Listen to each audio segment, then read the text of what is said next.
Hi guys, current affairs funda में आप सभी का स्वागत है। मैं हूं आपके साथ अभिषेक शर्मा और आज के इस वीडियो सेशन में हम 29 अक्टूबर तक के सभी इंपॉर्टेंट करंट अफेयर्स कवर करने वाले हैं। हमेशा की तरह आप इस वीडियो को अंत तक जरूर देखिएगा, आज भी आपको काफ़ी कुछ जानने के लिए मिलेगा। साथ ही गाइस, इस सेशन को शुरू करने से पहले आप सभी को बताना चाहूँगा, यदि आप हमारे daily current affairs PDF, weekly PDF और मंथली पीडीएफ चाहते हैं तो इस वीडियो के फर्स्ट कमेंट में दिए गए लिंक पर क्लिक करके पा सकते हैं। ज़्यादा जानकारी के लिए आप इस स्लाइड पर दिए गए सभी पॉइंट्स को जरूर पढ़ें। कोई भी आपका डाउट हो, कुछ भी आप पूछना चाहें तो हमें कमेंट बॉक्स में ज़रूर लिखें। तो चलिए फिर करते हैं शुरुआत इस वीडियो सेशन की। भारत और एशियाई विकास बैंक ने मिजोरम की राजधानी आइजोल में शहरी गतिशीलता का समर्थन करने के लिए कितनी राशि के परियोजना तत्परता वित्त पोषण ऋण पर हस्ताक्षर किए हैं? ऑप्शंस आपके सामने हैं और सही आंसर होगा option B. So India and the Asian Development Bank signed a project readiness financing यानी कि PRF loan of 4.5 million US dollar to support urban mobility in Aizawl, the capital city of Mizoram. तो ये याद रखेंगे, एक तो 4.5 मिलियन US डॉलर का प्रोजेक्ट रेडीनेस फाइनेंसिंग यानी PRF लोन दिया है, किस लिए? आइजोल में जो अर्बन मोबिलिटी है इसको इम्प्रूव करने के लिए। साथ ही आपको जानना चाहिए एशियन डेवलपमेंट बैंक के बारे में। इसका हेडक्वार्टर्स मंडलयांग, मनीला, फिलीपींस में है। प्रेसिडेंट हैं मासात्सुको असाकावा।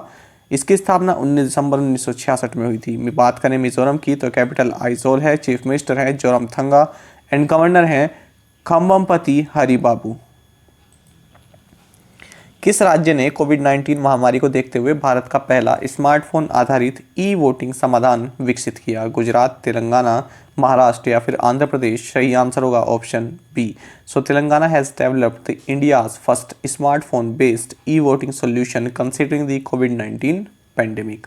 तो कोविड-19 के चलते जो रश है उसको देखते हुए तेलंगाना सरकार ने इंडिया का first smartphone based e voting solution यहाँ पर जारी किया है। तो ये इनिशिएटिव लिया गया है तेलंगाना स्टेट इलेक्शन कमीशन के द्वारा। आपको जानना चाहिए तेलंगाना की कैपिटल हैदराबाद है, गवर्नर हैं यहाँ की तमिलिसाई सौंदरराजन और चीफ मिनिस्टर हैं के चंद्रशेखर राव, जिन्हें KC राव भी बोलते हैं, KCR।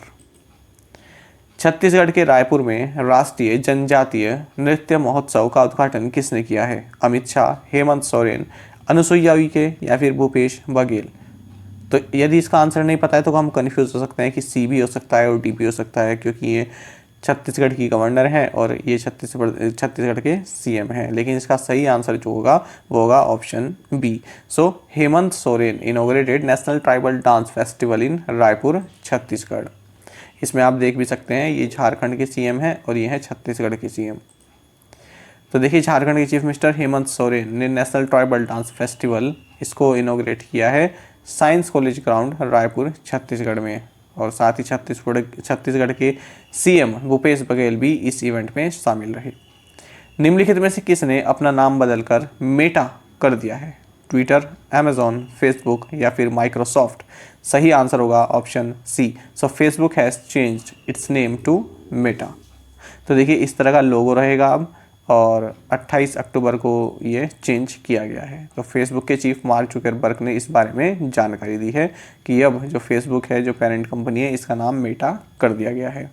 बाकी आपको जानना चाहिए, कभी कभी पूछ लेते हैं कि बिग 5 टेक कंपनीज कौन कौन सी हैं।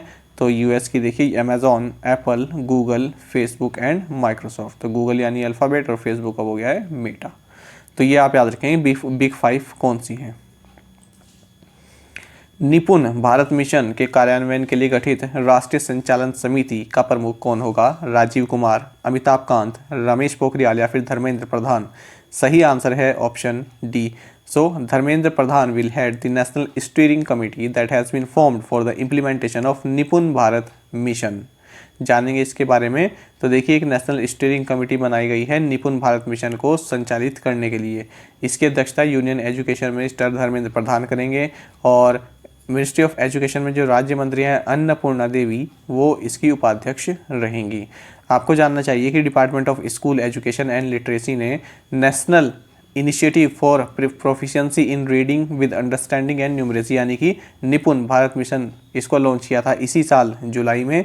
इसका उद्देश्य ये था कि 2026-27 तक हम क्या अचीव करें कि जो क्लास 3rd के एंड तक हर एक बच्चा जो है उसमें foundational literacy and numeracy skill रहे। न्यूमरेसी मतलब कि जो मैथमेटिकल छोटे मोटे जो है जोड़ घटाव इस तरह की चीज़ें स्किल्स उसके पास आ जाएं, पढ़ने की क्षमता उसके पास आ जाए 2026-27 के एंड तक क्लास 3 के बच्चे में। तो इससे संबंधित है ये निपुण भारत मिशन। निपुण की आप फुल फॉर्म याद रखेंगे, national Initiative for proficiency reading with Understanding and numeracy. आगे बढ़ते हैं। एशियन इंफ्रास्ट्रक्चर इन्वेस्टमेंट बैंक यानी AIIB के बोर्ड ऑफ गवर्नर्स की छठी वार्षिक बैठक AIIB और किस देश द्वारा आयोजित की गई? UAE, इंडिया, चाइना या फिर रशिया? सही आंसर होगा option A. So 6th annual meeting of the board of governors of Asian infrastructure investment bank was hosted by AIIB and UAE। तो देखिए जो हमारी finance and corporate affairs minister हैं निर्मला सीतारमन, तो इन्होंने इस 6th annual meeting of the board of governors of Asian infrastructure investment bank AIIB इसमें जो इन्होंने पार्टिसिपेट किया है वर्चुअली। आपको बता दें इस साल की जो ये एनुअल मीटिंग है ये AIIB और यूनाइटेड अरब अमीरात की जो गवर्नमेंट है इसके द्वारा होस्ट की गई है और थीम रहा है investing today and transforming tomorrow. साथ ही आपको जानना चाहिए जो हमारी फाइनेंस मिनिस्टर हैं इन्होंने गवर्नर्स राउंड टेबल डिस्कशन इसमें भी अपने विचार रखे हैं और थीम रहा कोविड-19 crisis and post COVID support. PM Ayushman Bharat Health Infrastructure Mission के तहत 2 कंटेनर आधारित मोबाइल अस्पताल किन शहरों में स्थापित किए जाएंगे? सही आंसर होगा option A. 2 container based mobile hospitals under the PM Ayushman Bharat Health Infrastructure mission will be set up in Delhi and Chennai. तो देखिए फ्रेंड्स यहाँ पर जो हमारे union health minister Mansukh Mandaviya हैं इन्होंने कहा है कि 2 कंटेनर बेस्ड मोबाइल हॉस्पिटल्स यहाँ पर जो है दिल्ली एंड चेन्नई में जो है स्थापित किए जाएंगे। तो देखिए इस तरह के होते हैं कंटेनर हॉस्पिटल, कंटेनर है और इसमें अंदर सभी सुविधाएं होती हैं जो भी एक जो बेसिक फैसिलिटी होती हैं किसी भी पेशेंट के लिए वो सभी इनमें प्रोवाइड की जाती हैं। शायद इसको मोबाइल बोलेंगे, मोबाइल हॉस्पिटल्स है ना, मोबाइल नहीं बोलेंगे, मोबाइल हॉस्पिटल बोलेंगे इसको। हर साल 24 से 30 अक्टूबर को कौन सा सप्ताह मनाया जाता है? World unity week, global water week, disarmament week या फिर न्यूक्लियर प्रोहिबिशन वीक? सही आंसर होगा option C. So every year October 24 to October 30 is marked as disarmament week. Disarmament मतलब जो हथियार हैं उनको जो है रिड्यूस करना, उनका यूज़ जो है कम करना। तो डिसआर्मामेंट वीक इस साल मनाया जा रहा है 24 अक्टूबर से 30 अक्टूबर के बीच में। आपको जानना चाहिए यूनाइटेड नेशंस डिसआर्मामेंट कमीशन इसको 1952 में सेटअप किया गया था। इन्वेस्ट इंडिया को किस कार्यकाल के लिए world association of investment promotion agencies के अध्यक्ष के रूप में चुना गया है? तो देखिए ऑप्शन है 2021-22, 21-23, 21-24 या फिर 21-25। सही आंसर है option B. Invest India has been elected as the president of the World Association of Investment Promotion Agencies for 2021 to 2023। तो देखिए इन्वेस्ट इंडिया आप जानते हैं कि ये गवर्नमेंट ऑफ इंडिया के अंतर्गत ये स्टार्टअप आता है, यंग स्टार्टअप है। तो इसको जो है world association of investment promotion agencies यानी WAIPA इसका प्रेसिडेंट इलेक्ट किया गया है 2021 से 2023 के टर्म के लिए। आपको जानना चाहिए इन्वेस्ट इंडिया के मैनेजिंग डायरेक्टर एंड CEO दीपक बागला हैं। साथ ही आपको जानना चाहिए जो ये WAIPA है इसमें 105 जो है कंट्रीज़ हैं जो इसको रिप्रेजेंट करती हैं। साथ ही ये जो इन्वेस्टमेंट है उसको प्रमोट करती है। इसकी स्थापना 1995 में हुई थी और इसका हेडक्वार्टर्स जेनेवा स्विट्ज़रलैंड में है। भारतीय स्टार्टअप की मदद के लिए किस IIT ने टोरंटो बिजनेस डेवलपमेंट सेंटर के साथ सहयोग किया? IIT दिल्ली, कानपुर, मद्रास या फिर बॉम्बे? सही आंसर होगा option B. So IIT Kanpur has collaborated with Toronto business development centre to help Indian startups. तो इंडियन स्टार्टअप्स को एडवाइजरी और इन्वेस्टमेंट्स रिलेटेड स्किल्स और इंडस्ट्री कनेक्शंस प्रोवाइड कराने के लिए यहाँ पर IIT कानपुर ने जो है Toronto business development centre Canada के साथ एक MOU साइन किया। तो IIT कानपुर की तरफ से जो इनका ये foundation for innovation and research in national development first इस तरह का जो ये इनका इंक्यूबेटर है इसने यहाँ पर साइन किया है। The origin story of India's states नामक पुस्तक के लेखक कौन है? ऑप्शंस आपके सामने हैं। सही आंसर होगा ऑप्शन सी। तो देखिए VS श्रीनिवासन या फिर आप इनके अगर फुल फॉर्म देखें तो वेंकट राघवन सुभाष श्रीनिवासन, ये इस बुक के होते हैं। बुक का नाम है the origin story of India's states. Kamala Harris phenomenal woman नामक पुस्तक के लेखक या लेखिका कौन है? सही आंसर होगा option D. So Chidanand Rajghatta is the author of the book titled Kamala Harris phenomenal woman. तो किस तरह से जो कमला हैरिस हैं ये इस पद पर पहुंची है, वाइस प्रेसिडेंट पद पर पहुंची है, इनकी जर्नी के बारे में यहाँ पर बताया गया है और इसको हार्पर कॉलिंस इंडिया द्वारा पब्लिश किया जाएगा।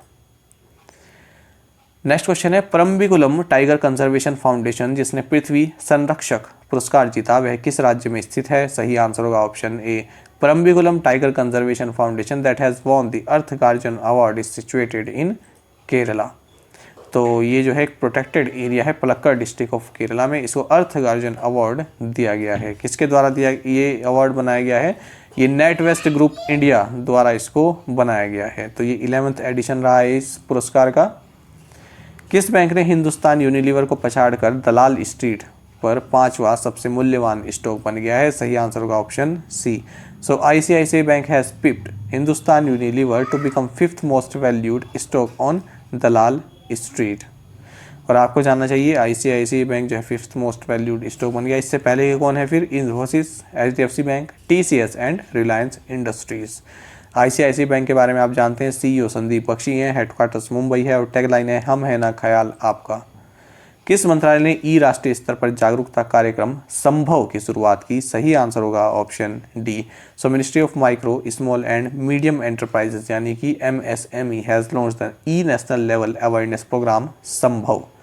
आपको जानना चाहिए नारायण राणे इनके पास है मिनिस्ट्री ऑफ एमएसएमई, तो इन्होंने भारत में एंटरप्रेन्योरशिप को प्रमोट करने के लिए संभव नाम से प्रोग्राम लॉन्च किया है। आपको जानना चाहिए जो एमएसएमई सेक्टर है ये भारतीय जीडीपी में अराउंड 30% का कंट्रीब्यूट करता है।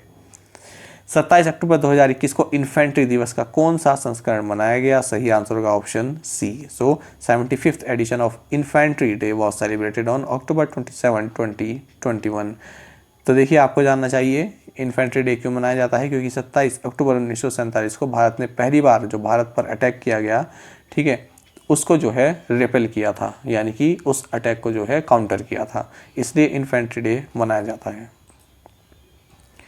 सीसीआई ने HDFC Ergo general insurance company में एचडीएफसी बैंक के कितने प्रतिशत शेयर धारिता के अधिग्रहण को मंजूरी दी? सही आंसर होगा option D. The CCI approved HDFC banks acquisition of 4.99% share holding in HDFC Ergo general insurance company. तो सीसीआई का मतलब है कंपटीशन कमीशन ऑफ इंडिया। तो इसने कहा है कि जो एचडीएफसी बैंक है वो अपनी parent company housing development finance corporation यानी एचडीएफसी से जो है HDFC Ergo general insurance company के 4.99% शेयर ले सकता है। कितने रुपए में? 1906 करोड़ रुपए में। टोटल स्टेट ले गए 3.56 करोड़ टोटल शेयर हैं और इनकी वैल्यू कितनी है? 1906 करोड़। और टोटल परसेंटेज में अगर बात करें तो 4.99%। भारत किन देशों के साथ ग्लासगो यूके में पार्टियों के आगामी सम्मेलन यानी COP26 के मौके पर IRIS यानी infrastructure for resilient island states नामक एक नई पहल शुरू करेगा? सही आंसर है option D. India along with Australia and United Kingdom will be launching a new initiative named IRIS on the sidelines of the upcoming conference of parties in Glasgow, UK। आपको जानना चाहिए हाल अब आगे आने वाले समय में कुछ दिनों में COP26 जो है कॉन्फ्रेंस ऑफ पार्टीज यानी कि ग्लासगो स्कॉटलैंड UK में आयोजित की जाएगी, तो इसमें भारत पार्टिसिपेट किया करेगा।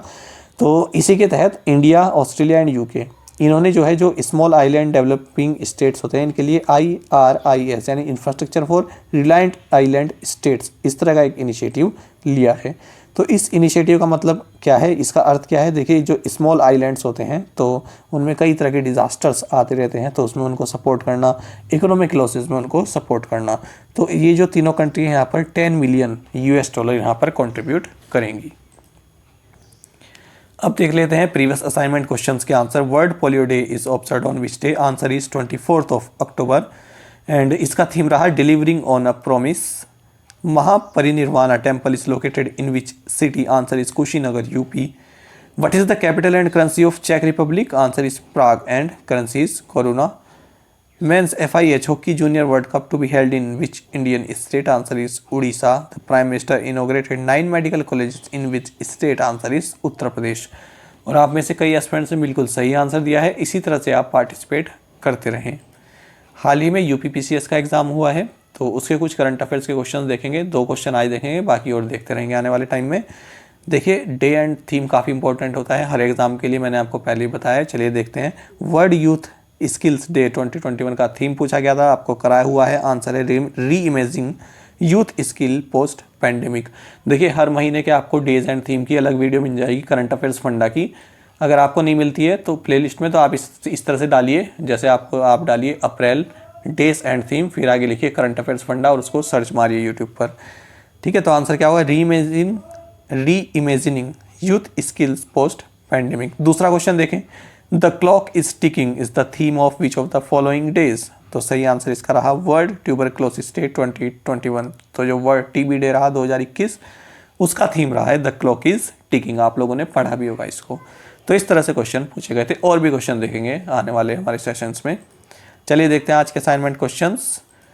पहले वाला आप रहने दीजिए, आज 4 क्वेश्चन देखेंगे। Apple festival was organised in which city? What is the capital and currency of Serbia? National Centre for Disease Control is in which state or UT?